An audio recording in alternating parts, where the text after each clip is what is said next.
Hey guys, Coach Alex for Maximize Potential coming at y'all with a great Mobility Monday. Today we're going to be looking into that snap, crackle, pop inside of that shoulder. I'm going to give us a couple possibilities of what it could be, how to fix it, and then how to keep it healthy in the long term. But before we get into that, if you haven't noticed, brand new fall gear is dropped.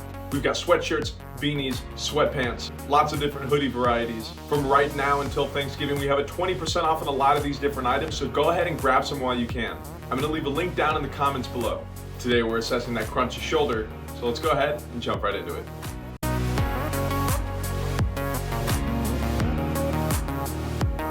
So I'm gonna start a little bit with an anatomy review here.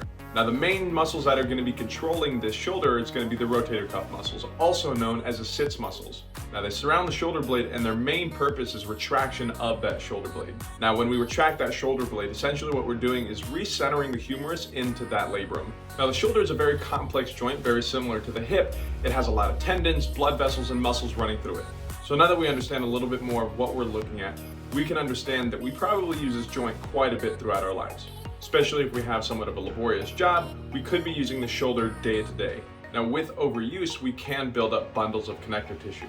So muscle fibers run in a very specific way. I think of it like the way a river flows. Now the buildup of this connective tissue, I think of like a dam blocking that river.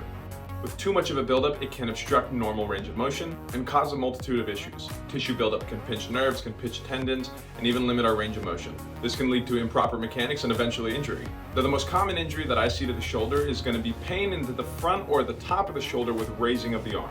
Now, this is called an impingement and is usually caused by an improper placement of the humerus. With improper placement of the humerus, a lot of the time we can pinch on nerves, which can cause certain nerve damage, give us a buzz down the arm into the fingers, or be pinching into certain tendons. Now, pinching into a tendon 1 or 2 times isn't really gonna do a ton, but over time, I think about it like a frayed rope. And the more and more that we do it, that fray becomes more and more until it eventually snaps. Now, thinking back to what I just said, what muscles are we gonna be using to center that humerus? Yes, the rotator cuff muscles. So making sure that we strengthen these and make sure that we have good stability throughout is really gonna help prevent injury here. Now, of course, we want to prevent this before it even happens, because once we have a shoulder injury like that, it is a little bit difficult to come back. Just to round everything together, we need proper activation in the rotator cuff in order for us to have optimal shoulder movement. Let's take it out to the gym floor and I'll show you exactly how to take care of your shoulders. All right, so as I mentioned, the first thing that we want to do is get rid of any connective tissue that's going to be built up. I want to start into the trap. So the way that we're going to do that, you're going to go ahead and find a corner. I really like a corner of a wall or even a door frame at home. So you're going to go ahead and take a lacrosse ball, tennis ball, and you're going to go just above belly button height. So I like to find my belly button and go about 2 or 3 finger widths here. We're going to go ahead and attach that to the wall here. Now we're going to lean and get into that strap right at the top of the shoulder here. This is going to be at the top of the back. And we're going to want to relax the arm that we're pressing on into here. So again, with any type of myofascia, we don't want to be on any bone, but we can use it as a guide. So watching out for the point of the shoulder on the outside over here towards the lateral aspect, and then making sure not to go too far onto the neck towards that medial aspect here. Now we're going to be here for about 2 minutes or so, and I want you to take your time and really find a couple of spots that are going to be a little bit tender. Now these spots are going to be a little bit tender, these bumps essentially are going to be built up tissue. Now we want to kind of break up this tissue and allow for that muscle to kind of relax, so this way we can get optimal range of motion in this area. Once we find a spot that's a little bit tender, go ahead and sit on it, put a little bit of extra pressure in there, and you should feel it dissipate in about 20 to 30 seconds. Like I said, we're going to be here for about 2 minutes.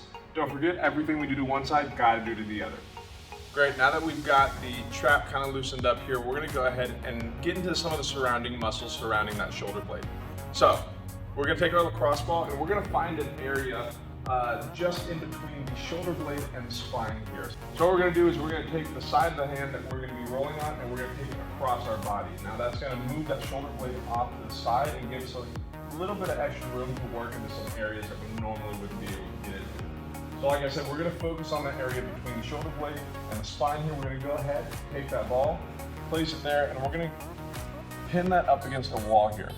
We should find a couple of areas. Like I said, we don't want to be on any bone, but we can use bone as a guideline. So the shoulder blade being a really good one that we can use as a guideline, we're gonna roll up and down the shoulder blade until we find a couple of spots. So once we find something that lights us up, go ahead and take a couple of breaths here.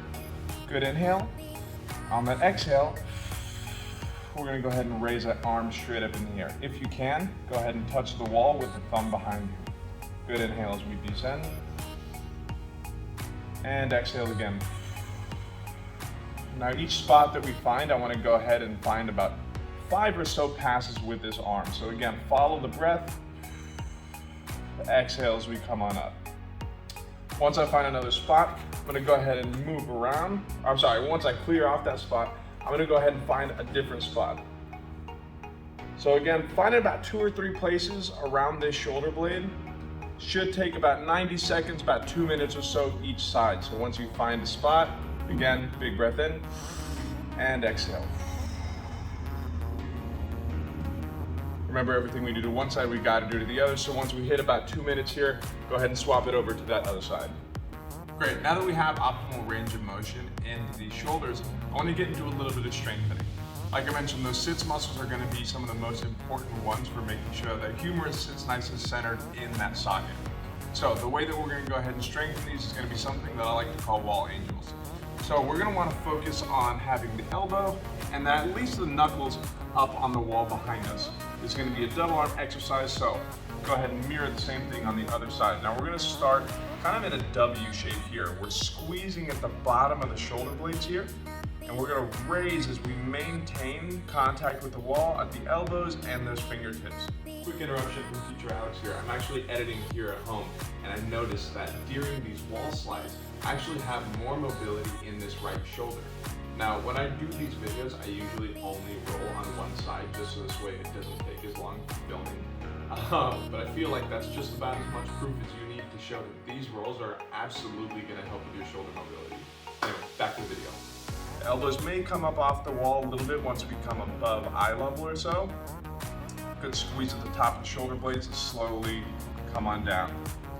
We're squeezing in those shoulder blades. We should be holding those shoulder blades down and back. Then as we come up, squeezing at the top of those shoulder blades. Again, those elbows may come off of the wall just a little bit, but that's all right. We're gonna go about 3 sets of 12 here. No weight is needed. Very easy to do at home, and I promise as we get into these are gonna be a lot harder than you think. Well, alrighty guys, that's about all I got for us today. I hope we learned something new. Remember, fall gear just dropped. It's never been easier to stay stylish and stay warm while we're still getting our gains. 20% off on a lot of these items, so go ahead and grab some while you can. But y'all remember, this is always a conversation, so don't forget, leave a like and comment down below with anything that you learned, questions that you may have, or suggestions for future content that you want to see. But other than that, I'm Coach Alex. Y'all be good, drink some water, and I'll see y'all in the next one.